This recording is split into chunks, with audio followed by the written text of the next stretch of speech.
I'd just moved into a new apartment, one of those places that seemed almost too good to be true. It was cozy, tucked away on a quiet street with just the right amount of space for me. Everything felt fresh, like this was the start of something new, a chance to leave behind the past and make a space all my own. The building was old, but not in a rundown way. It had this charm, you know? The creaky floors, the oddly high ceilings, even the way the light would come in through the windows at sunset, casting long shadows that seemed to linger. It gave the place a personality, a kind of character. I liked that. Felt like I'd stumble into a little hidden gem. I got used to the noises pretty quickly. The pipes groaning, the gentle hum of the radiator, even the occasional thud from the apartment above. It was normal stuff, the kind of things you tune out after a while.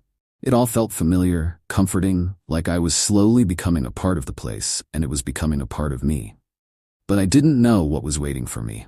Didn't know that behind the creaky floors and the soft glow of sunset, something else lurked. Something I couldn't see or understand. It was there, though, watching, waiting. That first night, everything seemed so normal. I'd settled into bed, propped up with my phone, mindlessly scrolling. You know how it is, checking messages, a few videos, reading some random articles. It was quiet, peaceful even, and I remember feeling that sense of satisfaction, like I'd finally found a little pocket of calm. When I finished scrolling, I put the phone down on the nightstand, letting the darkness settle around me. I closed my eyes, thinking I'd drift off soon. And I must have, because the next thing I knew, I was jolted awake by this strange buzz. You know that feeling, right? When you're pulled from sleep and you're not sure if it's real or if you're still half dreaming. It was my phone. It buzzed once, just one quick, almost gentle buzz, like it was nudging me awake. I sat up, bleary-eyed and disoriented, reaching for it, thinking maybe I'd set an alarm or gotten a message by mistake. But there were no notifications, nothing at all except for a single, new photo. Now, I didn't remember taking any photos, so I figured it was some kind of glitch, but when I opened it, there it was.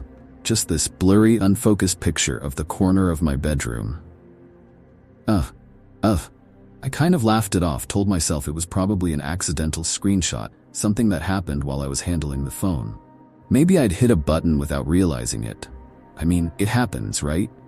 But even as I lay back down, there was this feeling I couldn't shake. Something about that picture didn't sit right. The angle was strange, almost like someone was crouching in the corner watching.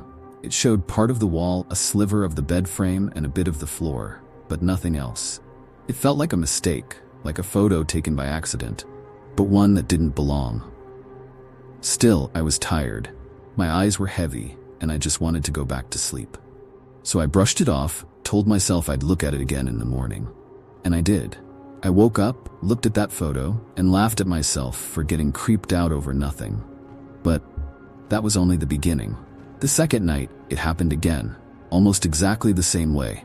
I'd gone to bed, set my phone down, drifted off, and then, right at 3 a.m., that same buzz jolted me awake.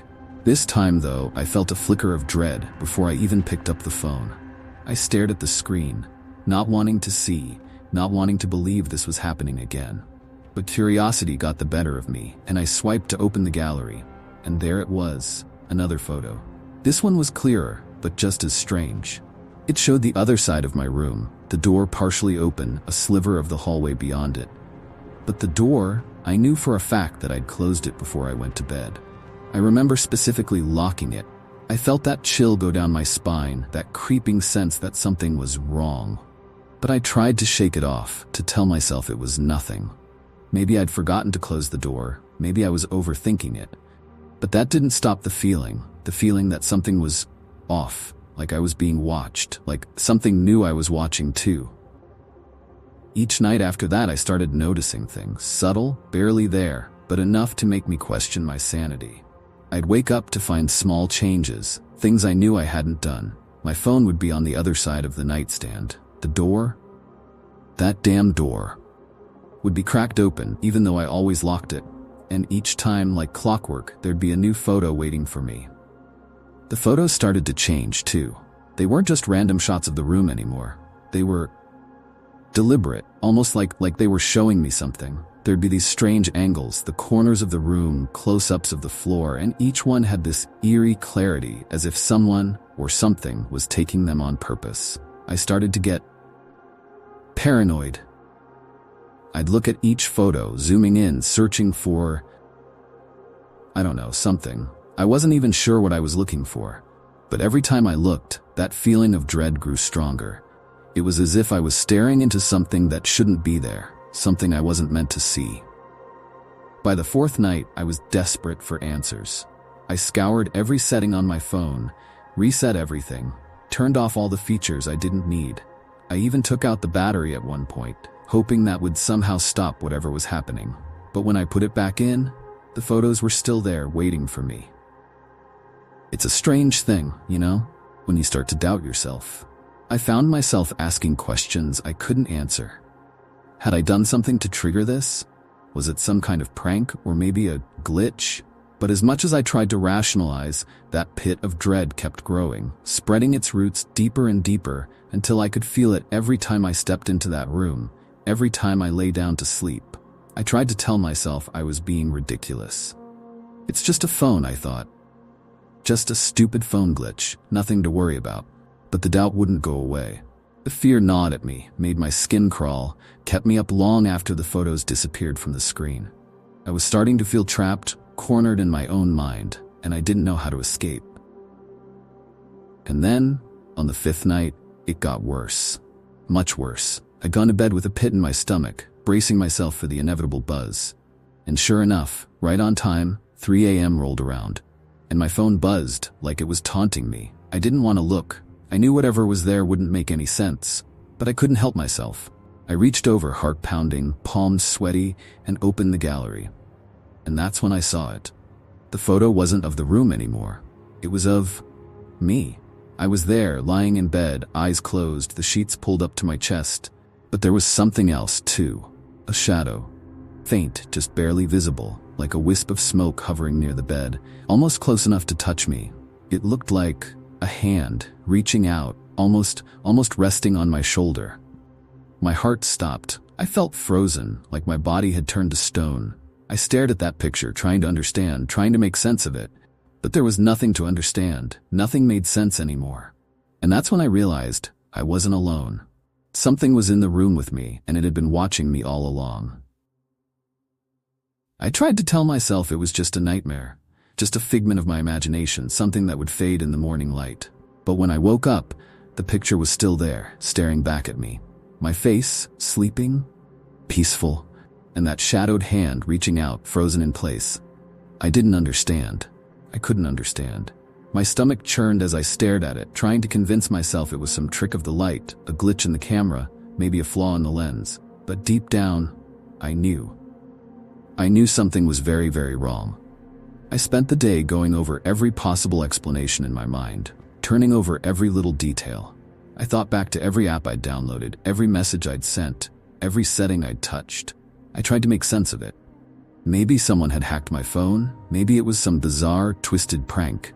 But as the hours ticked by, that small hope shriveled up, leaving me with only one terrible, creeping thought. What if it wasn't a prank? What if I was being watched? That night, I was ready, determined. I went to bed early, but not to sleep.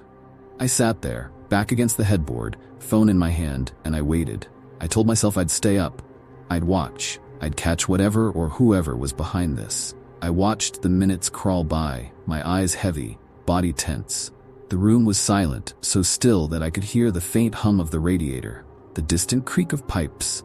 The only light came from the faint glow of my phone screen. I felt like a soldier on watch, bracing myself for an attack. When the clock hit 3 a.m., my heart hammered. I gripped the phone tighter, half expecting it to buzz. But this time, there was nothing. No sound, no movement, just silence. I felt a strange relief wash over me, like maybe, just maybe, I'd broken the pattern. But just as I let my guard down, the phone buzzed, startling me so badly I nearly dropped it. My hands shook as I opened the gallery, dreading what I'd see. And there it was, a new photo. But this time, it was different.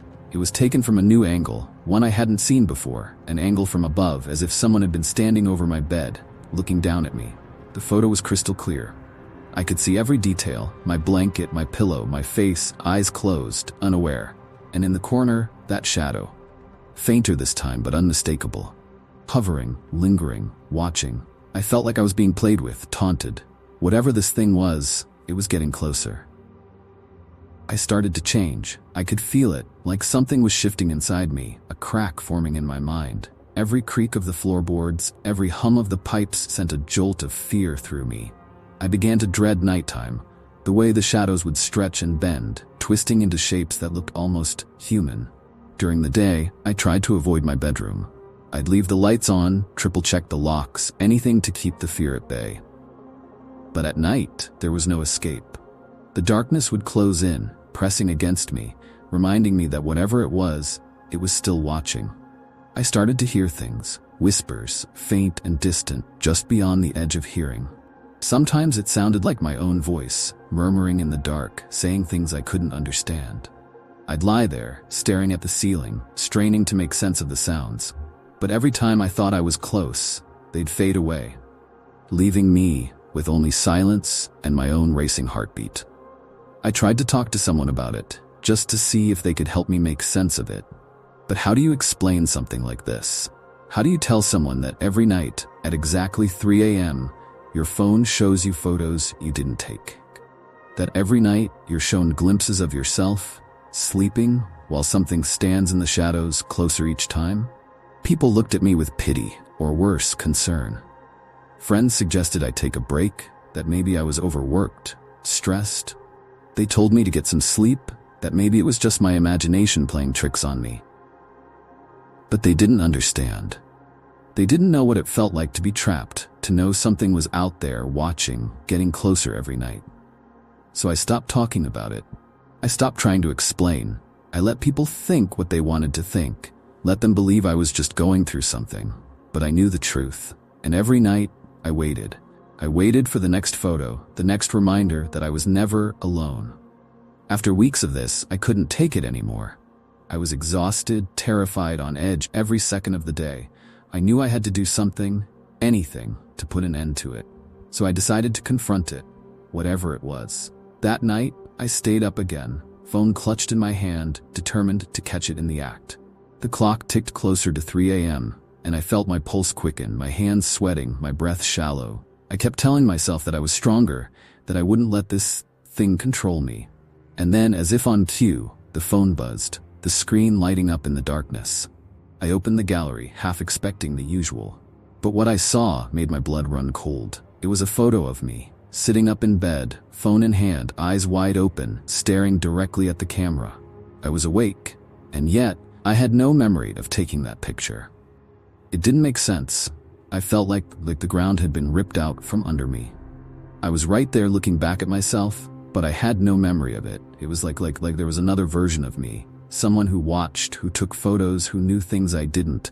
Someone who was in control, while I was just a passenger. From that point on, things only got worse. I started to question everything, every moment, every memory. Was I awake or asleep? Was I even myself anymore? The line between reality and dreams began to blur, twisting and warping until I didn't know what was real. Every night, I braced myself, waiting for the next photo, the next piece of the puzzle. And each time, it was like looking into a nightmare, a version of myself I didn't recognize. One night, the photo showed me with my hands stretched out, reaching for something or someone. Another night, I was standing in the corner of the room, watching myself sleep. I started setting up cameras, trying to catch something, anything that could explain what was happening. But every time, the footage would be empty, blank, as if nothing was there. It was as if whatever was happening existed only in those photos, in that brief, terrifying moment at 3 a.m., and nowhere else. I became obsessed, my mind filled with questions, theories, explanations that only seemed to deepen the mystery. What if I was the one doing this? What if there was a part of me, hidden, lurking, taking control in the dead of night? What if I was the one behind the camera, watching myself, haunted by my own shadow? And then, the truth hit me. It wasn't something I could see or touch. It was something inside me, something that lived in the dark corners of my mind, hiding, waiting. It was like a parasite, feeding off my fear, growing stronger with every photo, every look into the darkness. I tried to fight it, to push it down, to reclaim some part of myself. But it was too late. It had taken root, digging its claws into me, and there was no escape. I was trapped, lost in a nightmare I couldn't wake up from. And every night at exactly 3 a.m. it would remind me.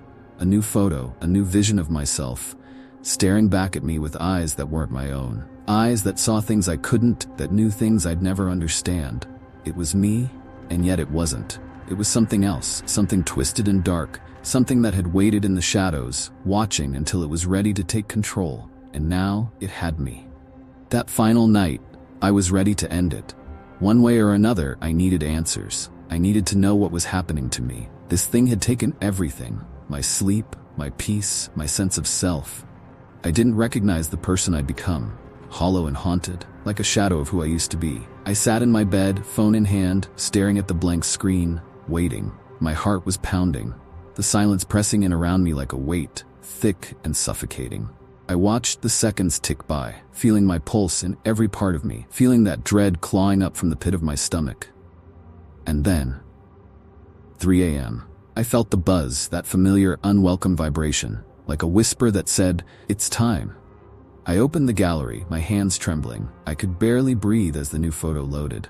I don't know what I was expecting. Maybe another glimpse of myself asleep, another shadow lurking in the corner, something almost familiar by now. But this was different.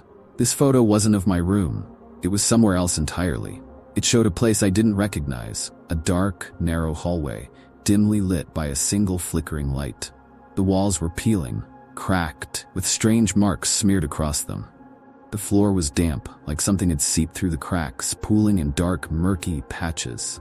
And at the end of the hallway, barely visible in the shadows, was a door. A heavy, metal door, bolted shut, with a faint glow leaking out from underneath. I could feel my skin prickling, my body frozen as I stared at that door. It felt familiar somehow. Like I'd seen it before, like it had been lurking in the back of my mind, just waiting for me to remember. And then it hit me. That door was the one I'd been seeing in my dreams, the one I'd tried to forget, tried to push away. The door that led to somewhere I didn't want to go. Against all reason, I felt compelled to go. It was like something was guiding me, whispering to me, pulling me forward. I couldn't resist. I got out of bed, my legs shaky, my breath shallow, and I left my apartment. I don't even remember locking the door behind me. I just walked. The streets were empty, silent. The air was thick, heavy, like it was pressing down on me. I didn't know where I was going, but somehow I knew I'd find it. I followed that feeling, that pull, through winding streets and dark alleys, each step taking me closer to something. And then, there it was. Standing alone, almost hidden between two crumbling buildings, a narrow hallway, exactly like the one in the photo. The flickering light, the damp, cracked floor, and at the end, that door. It was just as I'd seen it, every detail exactly the same. My body moved on its own, my mind numb, as I stepped forward, each footfall echoing in the silence. I reached the door, my hand shaking as I touched the cold, rusted metal, and then I pushed it open. The room beyond was wrong. I don't know how else to describe it. It was like stepping into another world, one that was dark and twisted, like a reflection warped beyond recognition. The walls were lined with photos, hundreds, maybe thousands of them, each one showing different faces, different people, all asleep, all unaware. And then I saw it. There, pinned in the center, was a photo of me, the same one I'd seen that very night. Me, sitting up in bed, staring into the camera with empty, lifeless eyes. I felt sick, my stomach churning, my mind spinning as I stumbled back. It was like I was a part of something bigger, something dark and twisted, like I was just one of many caught in this web, this trap. And then in the corner of the room I saw it. A figure shrouded in darkness, barely visible in the dim light. It was standing still, silent, watching me. I couldn't make out a face, just the faint outline. A shadow with eyes that gleamed in the darkness. Eyes that felt like they were piercing through me, seeing everything, knowing everything. I wanted to scream, to run, but I couldn't move. I was frozen, trapped under its gaze, like a mouse caught by a snake. I could feel its presence pressing down on me, heavy, suffocating, filling the room with a cold that seeped into my bones. And then, it spoke. Its voice was barely a whisper, low and rasping, echoing in the silence. "You're one of us now." The words hit me like a blow, filling me with a terror so deep I thought I might collapse. One of them? I didn't understand, couldn't understand, but deep down, some part of me knew. I was no longer myself, no longer just me. I was part of something beyond me, something ancient and dark. And then, just as quickly as it had appeared, the figure faded, melting into the shadows, leaving me alone in that twisted room, surrounded by faces just like mine, all trapped, all haunted, all one of them. I don't remember how I got home. My mind was blank, my body numb, like I was moving through a fog. I stumbled back into my apartment, collapsed onto the bed, my body shaking, my skin cold. And then, the buzzing. I heard it, that familiar, mocking sound, vibrating from my phone on the nightstand. I didn't want to look, didn't want to see, but my hand moved on its own, reaching for it, fingers trembling as I opened the gallery. And there it was.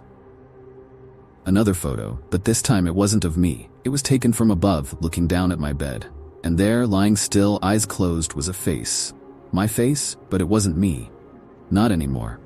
I stared at the photo, my heart pounding, as I felt a strange, overwhelming calm wash over me. It was like I'd been waiting for this, like it was inevitable.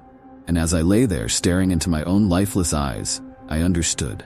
I was just another shadow now, another watcher, another presence, bound to the darkness forever. And so, every night, I wait. I wait for the clock to strike 3 a.m., for the buzz of my phone, for the photo to appear. I wait, watching, knowing that somewhere out there, someone else is watching back. And one day, it'll be your turn. One day, you'll look at your phone and you'll see the photos you didn't take. And when that day comes, remember, I'll be watching too.